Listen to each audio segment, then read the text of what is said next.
Саламатсыздар ма? Бүгінгі дайындайтын тәттіміз баклава. Ол үшін жұмыртқаның сарысын ағынан бөліп аламыз.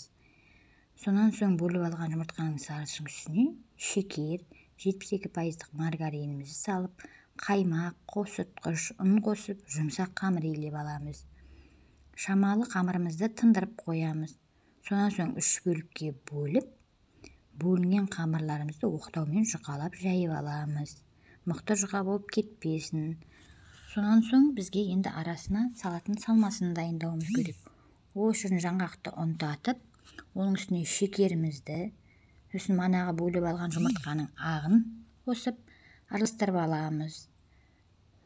Табамызды алып, манағы жайған қамырларымызды бірінің үстіне бірін қойып, арасына салмасын салып, шетін бүріп аламыз.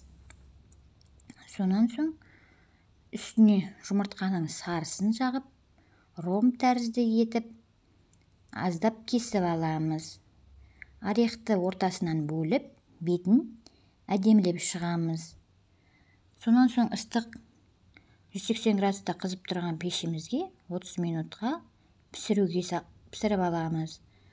15 минут піскеннен кейін алып, арасына жақсылап, ыстып маргарин құйып кесеміз. Пісуге 5 минут қалғанда тағы да мёдты ыстып, арасына жақсылап құйып шығамыз. Міне баклавамыз осыменен дайын. Менің баклавам ұнап жатса, лайк пен комментарий қалдырып, каналыма тіркеліңіздер.